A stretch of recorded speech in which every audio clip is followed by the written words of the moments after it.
of wealth. Number one is not enough. When money is not enough, when you have something to do and you don't seem to have enough money to do them. Okay, so that's the lowest level of wealth. Then the second one is when money is just enough. So when you make money, it's just enough to take care of everything that you need. Okay, so it's on the basics of need though, because the money you're making is not enough to take care of your wants. So everything you need, the money you have can take care of your needs. Then there's another level, which is the level of more than enough. The level of more than enough is when you have money that is enough for your needs and your wants. This is the point where you see people taking vacations. They could, they could do a lot of stuff. That's the level of more than enough.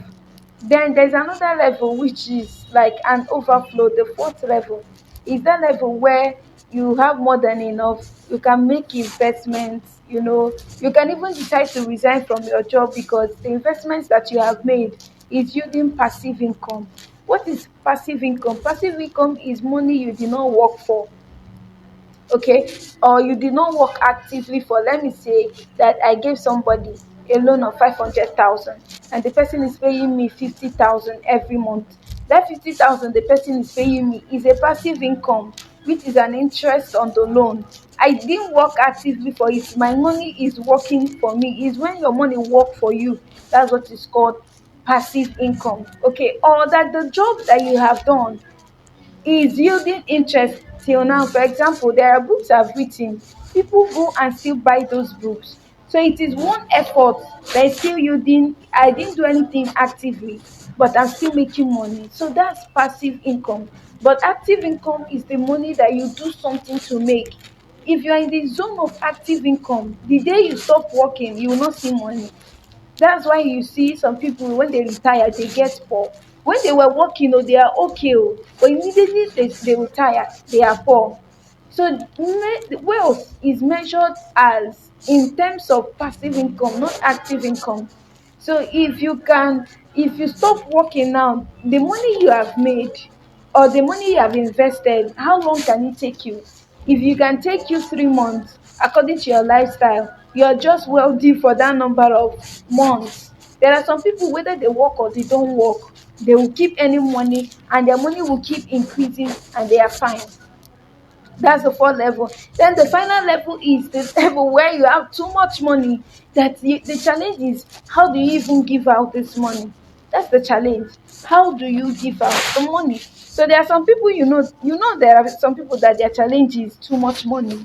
That's their challenge. They have too much money. So, but let me tell you the gist about all these things. It is the thing that will take you from not enough money, that will take you, the same principles that will take you from not enough money to more than enough money, to just enough money, to more than enough money, to overflow, to when money is a problem, to say the same principles, the same. It's just how long you've been able to apply it. So that's active income and that's passive income, right? So I was talking about knowledge, you being able to. So what knowledge do you have? So I was telling you how my husband and I started from not having anything. We didn't have anything. In fact, when we got married, we didn't even have money to rent a house. So we someone helped us and gave us an apartment free of charge, and that was where we stayed. We were able to raise some money, but when we raised the money, we didn't leave. We stayed there for 2 years, but we had money later on to move, but we didn't move. We said, okay, this one is free accommodation. Let's stay here. We stayed long, before we were able to now move out. So we started from the barest minimum, you know. But God has helped us and I've learned a lot of things when it comes to money, because I knew that the state where we were in, we needed knowledge. So we went for knowledge. We learned a lot. We practiced. See, I have taken personally, by God's grace anyway, people from debt, like people who are in debt, who were owing people. I've taken them to the point where they cleared off their debt, where they have more than enough. Not one person, not twice, not thrice. Because I've passed through the process. I know it. I know how to do it. I know how to change somebody's life in 1 year, in 2 years, and they move from here to here to here. I could do it. We did it. I could do it. And I've replicated it. So that's the knowledge. And I got the knowledge, and I've been using that knowledge, and I've monetized the knowledge. People have paid me for the knowledge. So that's you can monetize your knowledge, you can monetize your experience. You experience could be that you have a good marriage, or you had a bad marriage, or you have good when you were giving birth, your pregnancy journey was okay, what you learned, or you had issues, or you are trying to still conceive, you are like any experience, or you went to school, you graduated with first class, or you went to school, you wasted your time, or any experience you have. Hence, you can learn how to package it, which is what I'm not going to go back to what you can do for money now, because we did that last week.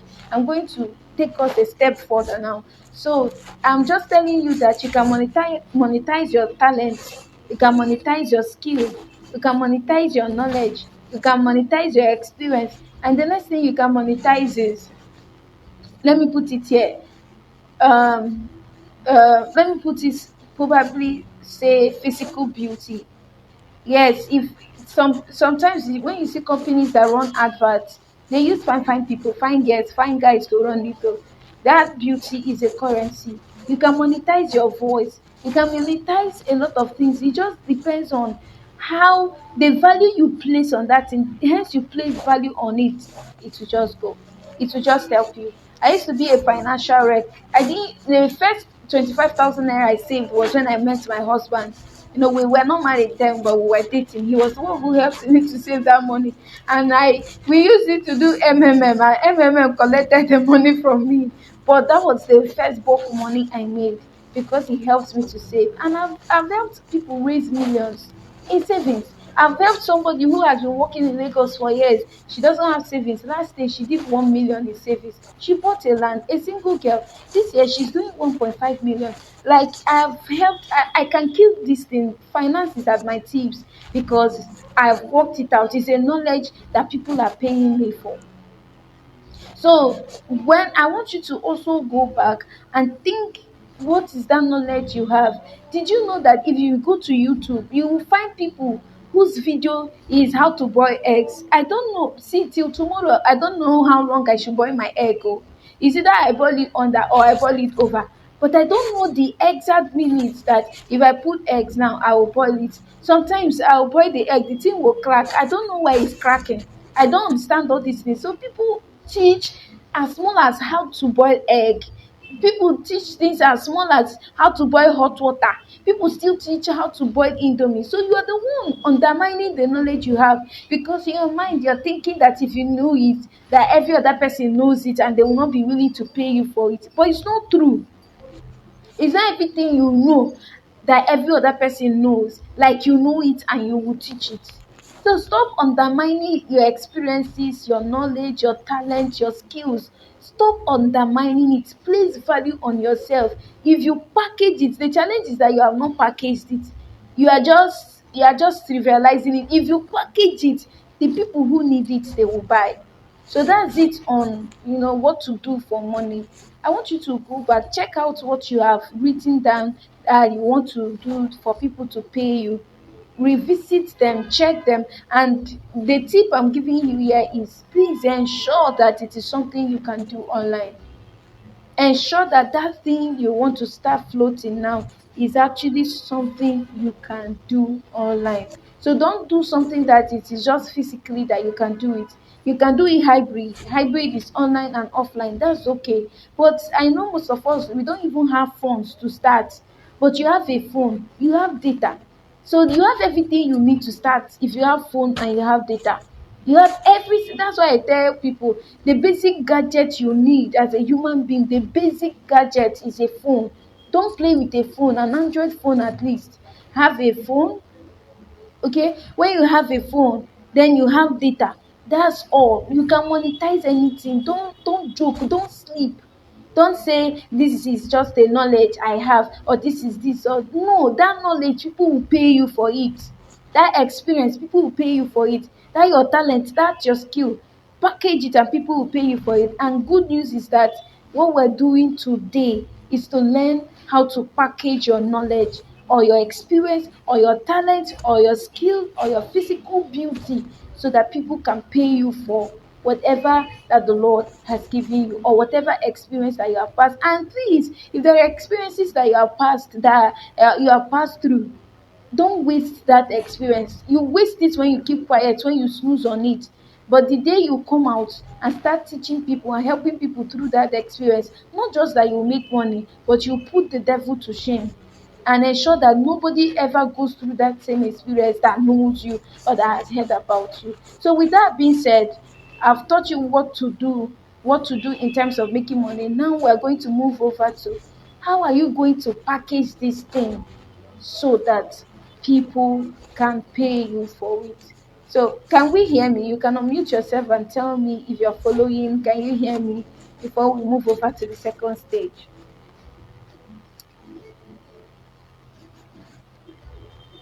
Are we here? Can you hear me? Your mics are muted. Yes, Nikki, we can hear you. Okay. All right. Okay, thank you.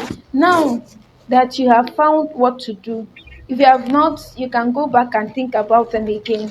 Decide what you want to do. I'm also here to guide you. Like, these are also some of the things that we do.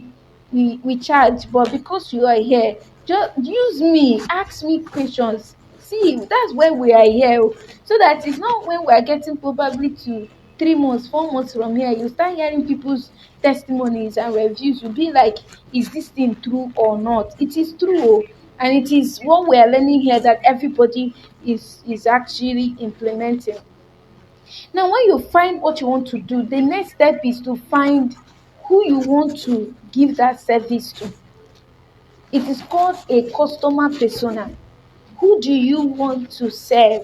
You're not serving everybody. Don't ever think yourself, even if you're selling food, even if you're selling ice cream, you're not serving everybody. And you must decide who you want to serve. You're not serving everybody. For example, if somebody is saying, "Oh, I want to go into selling cooked food," and they said, everybody, let's say the person wants to, let me not use eba now because there are people who don't eat eba or swallow. Let me use rice. Rice is a more general food. There are types of rice, and almost everybody eats rice. And this person will say, I'm serving everybody because everybody is eating rice. That's not true.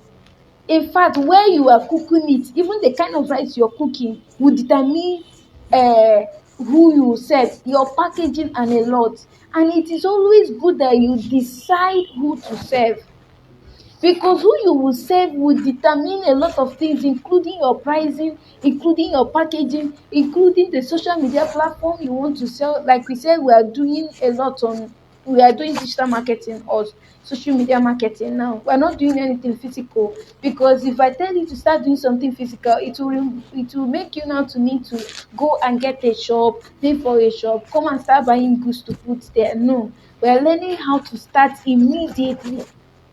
So we're not doing anything offline, we're doing online. So you must decide, and who you want to serve will now make you decide which platform you will find these people. If you want to serve Gen Zs, see, you must be on TikTok. That's where you find them. If you want to serve professionals, you must be on LinkedIn. That's where you find them. If you want to serve fashionistas, you must be on Instagram. That's where you find them. And Pinterest. If you want to serve people, like you want to go into let's say people who read a lot, you can create a blog. Facebook is more or less like a general place where you find everybody. Facebook has the highest social media follow users now. If you want to do videos, right, you want to do a lot of to teach people, it's YouTube. But how will you decide where you find the people? It's you, first of all, that will decide, who do I want to serve this thing. So it's called customer persona. Customer persona. Now, what is a customer persona? And that's where what we're going to work on this week.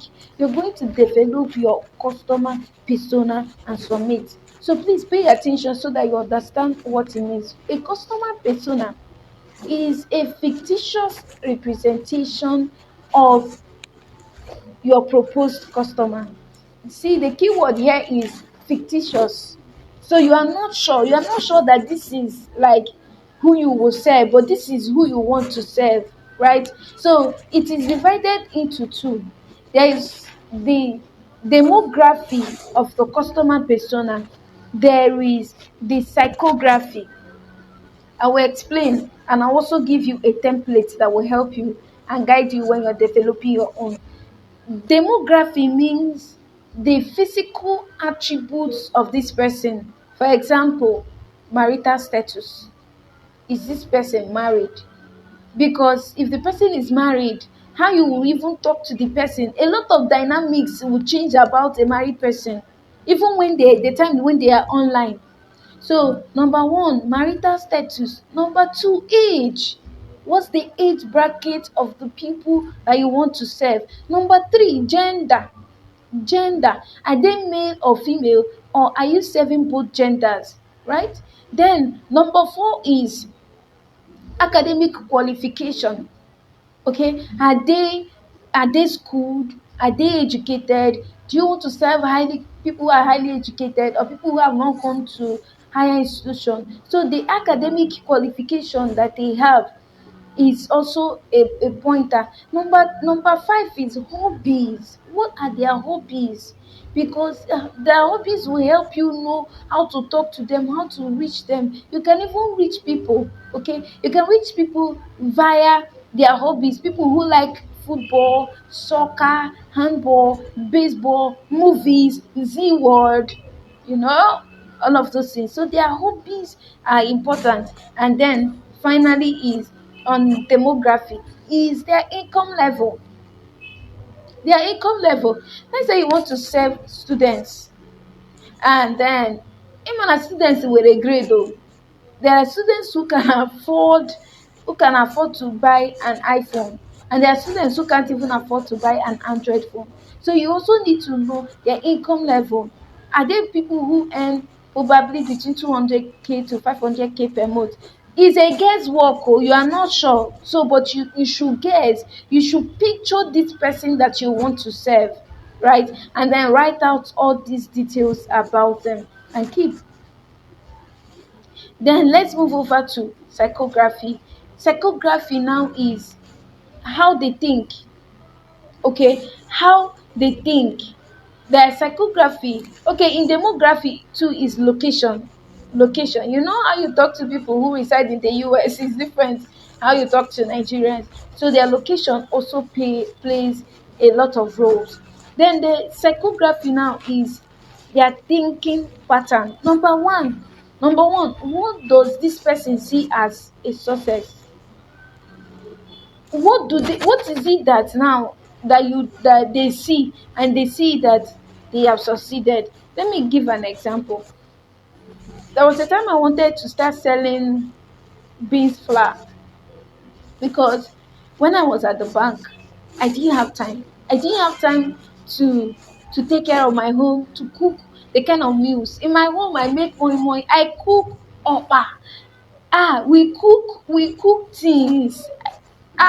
Doings. If I love my time because I love to cook homemade meals. Sometimes if something happen, I couldn't maybe bring out food to work, and I say let me go and buy food, my husband will say no.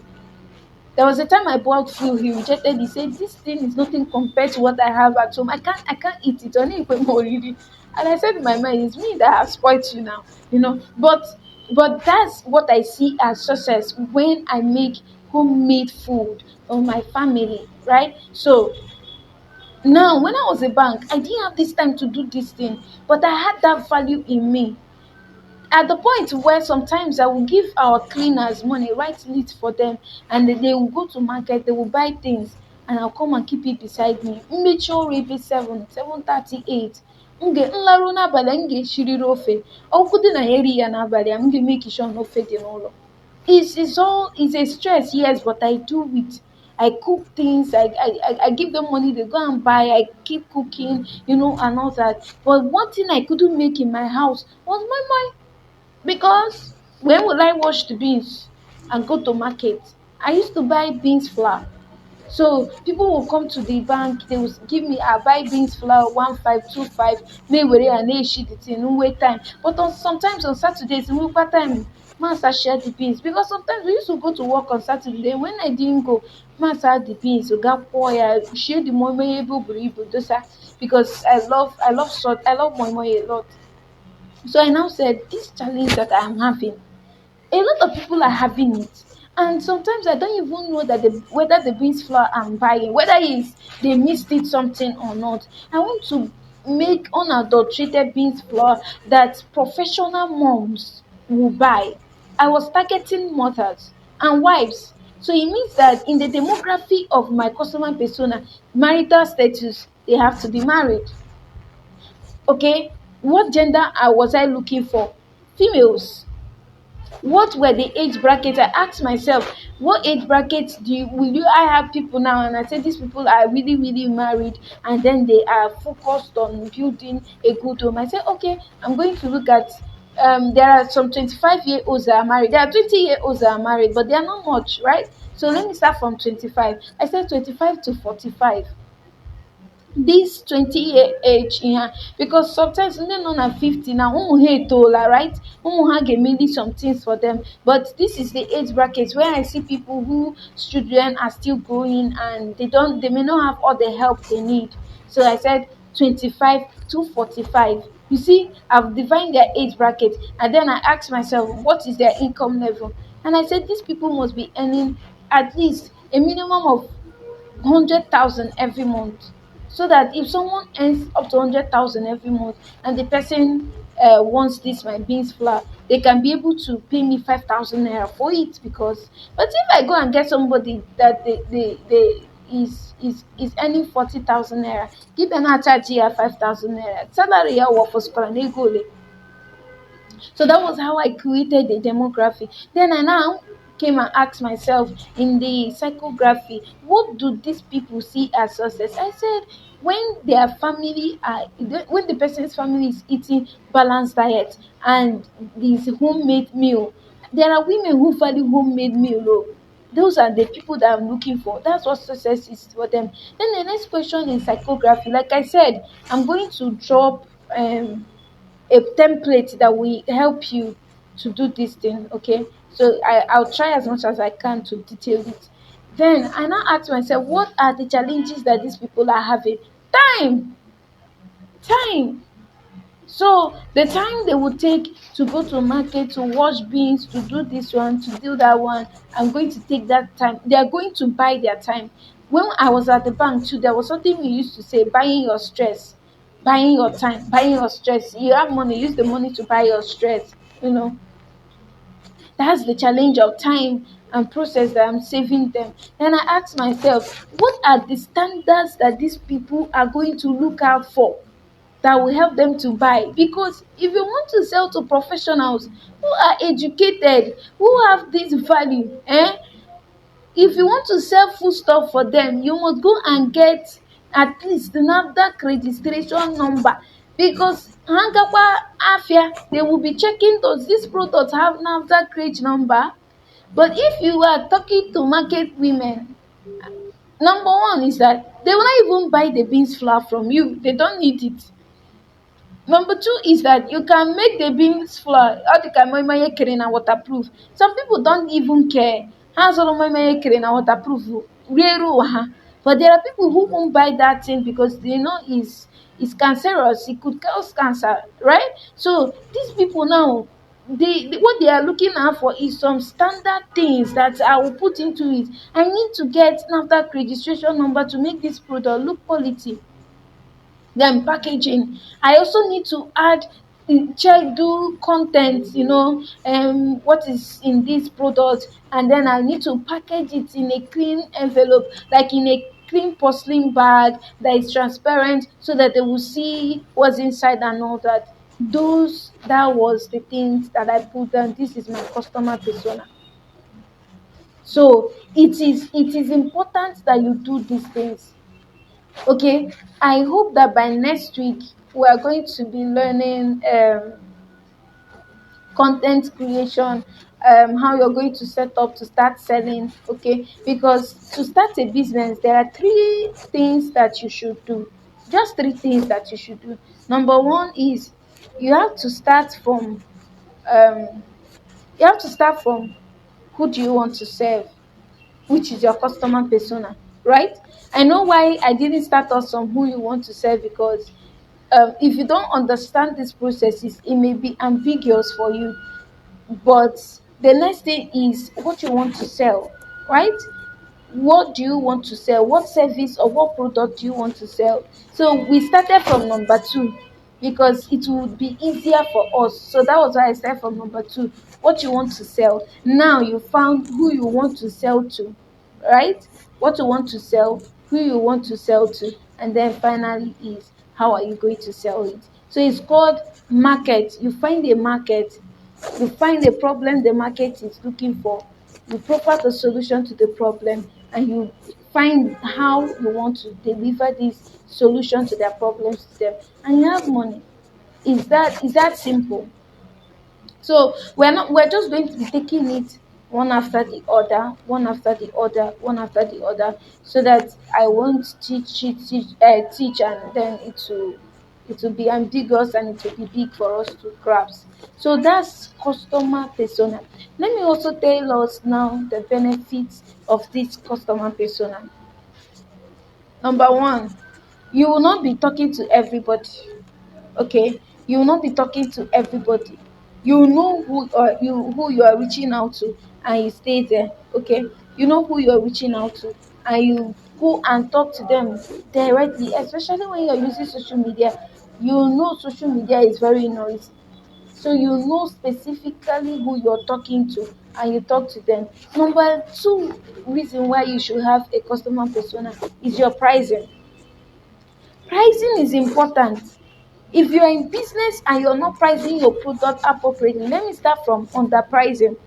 Some of the reasons why you are not making money is that your product, you are pricing it cheap, half half off, half half off. You're pricing it low. So, but you're supposed to price it appropriately. How do you appropriately know how much you should charge for a product or a service? Ọwụ ihe ndị ọzọ na-achaji n'ahịa o. It's not what your competitors are selling. It is on who you're reaching. It is on your customer persona, because that competitor you are looking at may be serving a lower grade of customers. And did you know that if you want to serve the wealthy, there is a price you will put your product, they will not buy. They will say, yeah. They are looking for costly things. Did you know there are people who are looking for costly? If it is costly, they will buy. If it's not costly, they will not buy. So imagine that your customer persona now that you want to serve the wealthy, the rich, is better. I was telling people there was a course my husband bought for me in, was it 2 months ago? Yes, we bought that course 270K. This person runs a normal course, so 10,000 that people join. Then he has another one 270K, 70K, only five people. So we bought it and we started, and I can't tell you how good it has been that we bought that course. Okay, now so imagine that this person now wants to buy, instead a course at that amount of money, kí package everything you want to sell, kí ibẹ̀ na-ere ya let's say na-ere ya 5,000. You won't make money.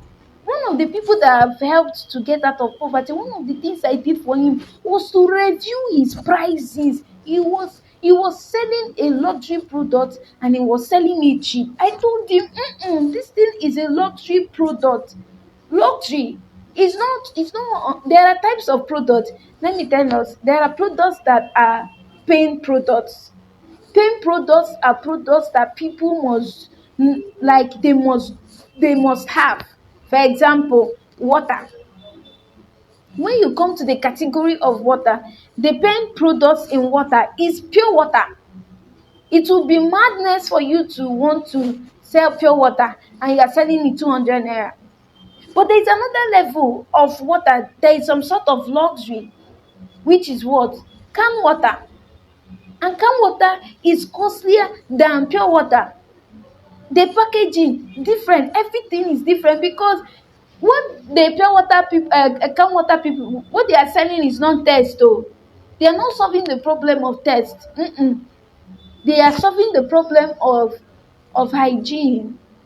They are solving the problem of packaging. They are solving the problem of class. Class. That's nice. Do you know that if you have bottled water, it gives you class? So the problem they are solving is not taste. Let me round up. Let me remind us again. I think we've learned it in this class that your business is not your product and your service. That's not your business. Your business is the problem that you want to solve, which is a value that you're selling. What are values? Values are principles. Principles don't fail. Okay? So that's what you are selling. If you don't understand that what you are selling is a value, you would think that what you are selling is a product or a service. So when they say, what business are you into? You say you are selling shoes. You've eat that wale, eat that, eat that wadila, eat that ale. That's not what a business is. What value are you selling through shoes? Do you know that there are some shoes that sell for 1 million? Do you think it's just to cover their leg that they and to secure the foods that they are selling? No, they are selling beauty. They are selling class. They are selling a lot of things. Some people go to new market and they buy what's it called? They buy low grade material like clothes. We call it in our native language okrika. And they will come, they'll wash it, they'll perfume it, they'll iron it, and they will sell it premium price. That is to tell you that the challenge is not the material. The challenge is what value do they want to sell? Class. So you enter there, you are buying. I bought it in this boutique. It's class. So it's not the product, it's class. How do you determine what you want to sell? Who you want to serve? And that determines your pricing.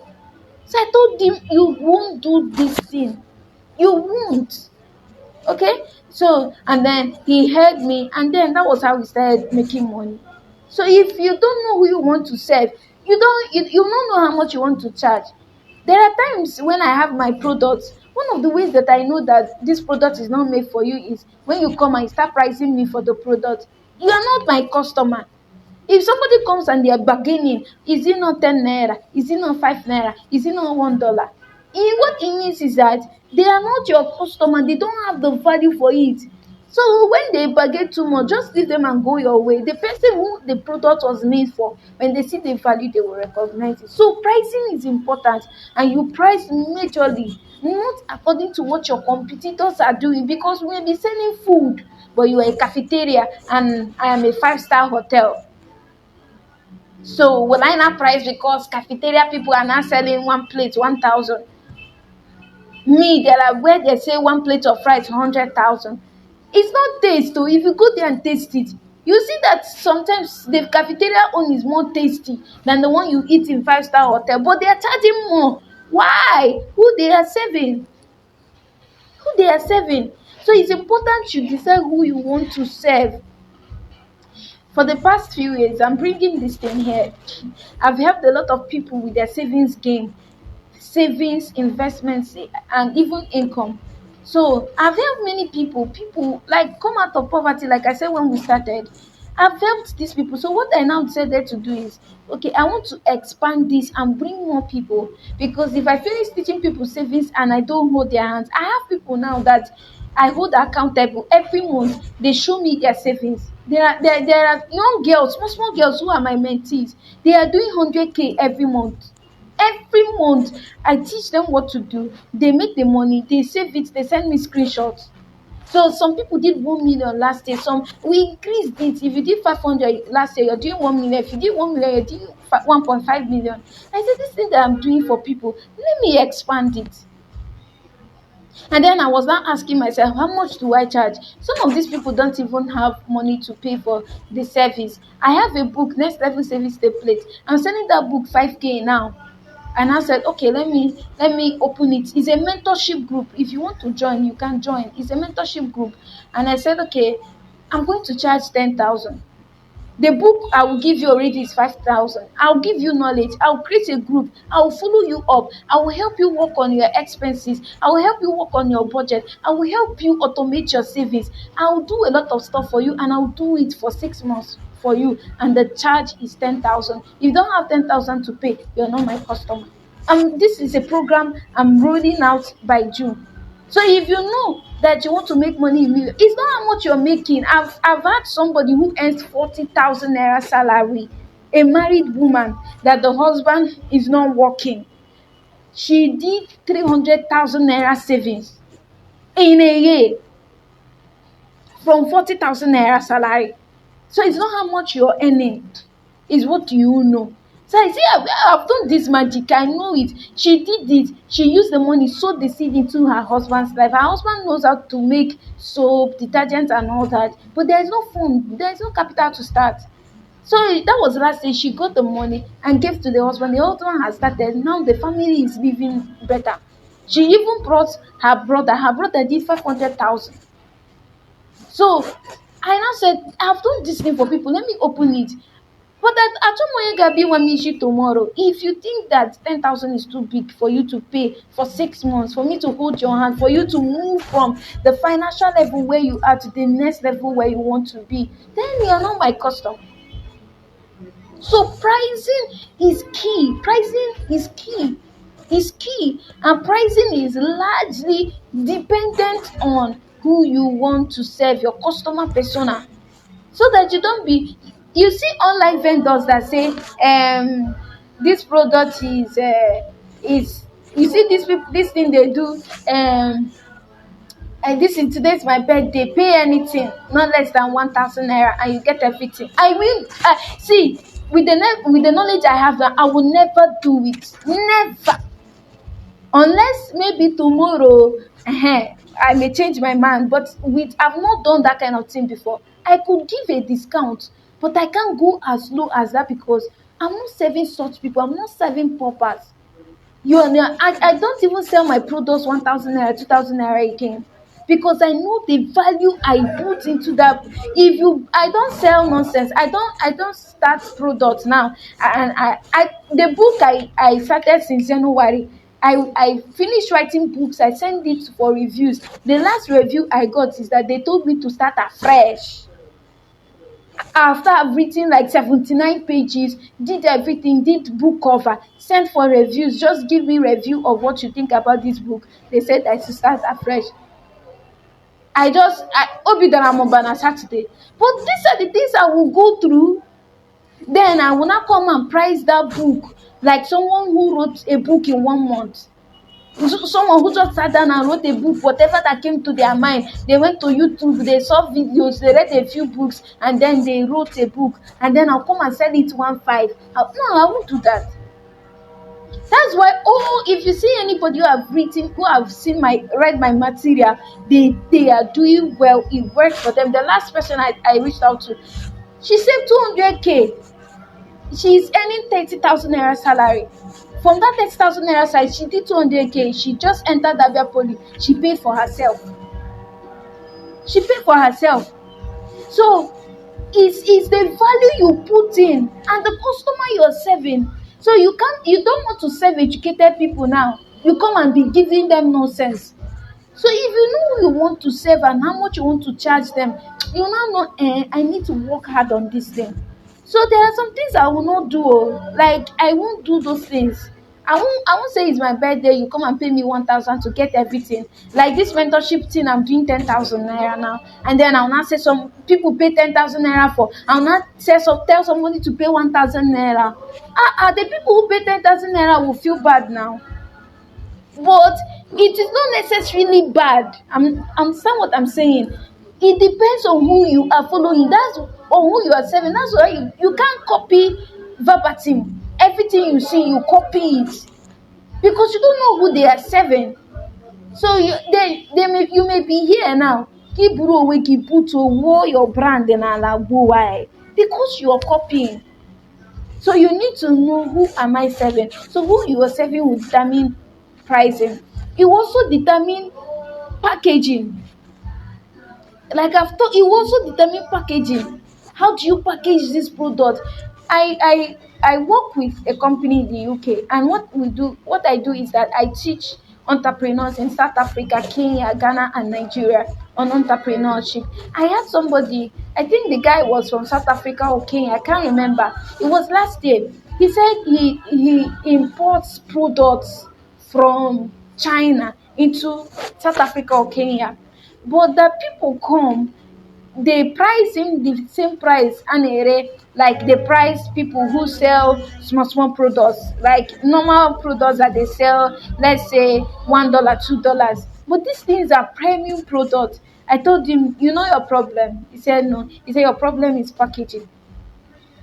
If you bought a product that is costly, go and find a luxurious package and put it. When they see it, some people who there are some people who will not touch it. If you place it in a luxurious package and keep somewhere, there are some people who will enter your shop, they look, they say this side is not for me. They will just tell themselves that this thing is costly and it's not for them. But if you come and mix it up with the ones that you bought small amount of money, they will price it low. He saw reasons with me. He did it. He got back to me. He said yes. So packaging is important. Then the next thing is platform and format. Would you want to do videos? Easy. If you want to reach Gen Z, don't go and write long epistles. So they will not read. They will not. If you want to reach them, you have to do video, and this video has to be entertaining. You have to be dancing. You have to find a way to grab their attention. That's them for you. So when you understand your customer persona, you now begin to research.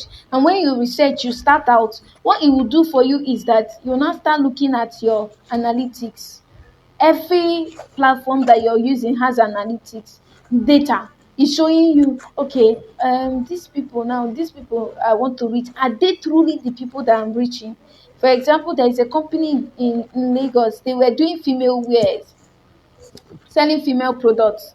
So but what they found out that, excuse me, they now went to their data and they were checking the names on the ATM cards that was used to buy from them to make order, and they found out that more than 90% of the names there were male names.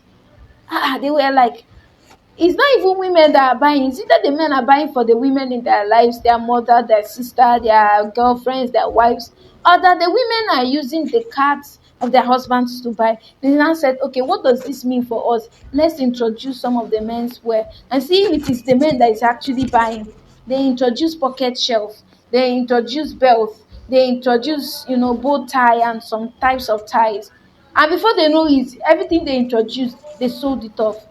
Did you know that this store, they started navigating and transitioning from completely female wears to when they became completely male wears, right? Because they thought they were selling, their customer persona told them they were selling what to females. But when they began to look at the data will now confirm to you the people you want to sell to, are they even the one who want to buy?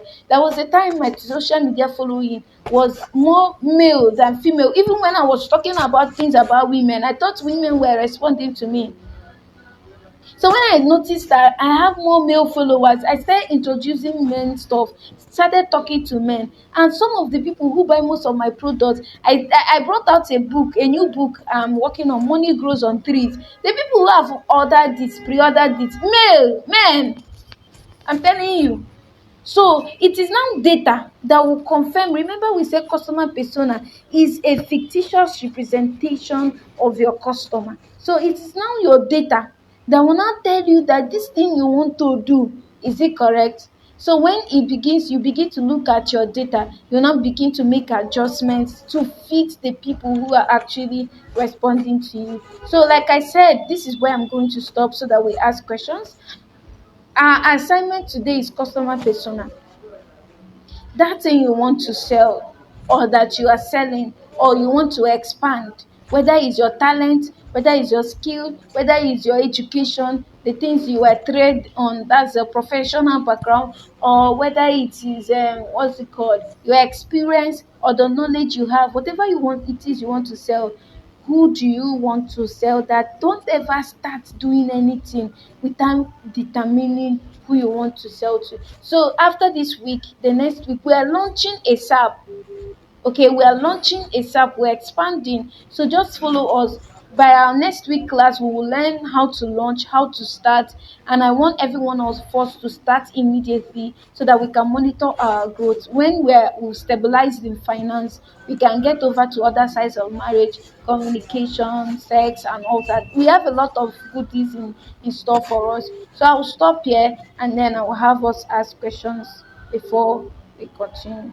So if you want to ask questions or you want to, please, I also want to hear from every one of us. So let me give us how we go about it, because every one of us we are going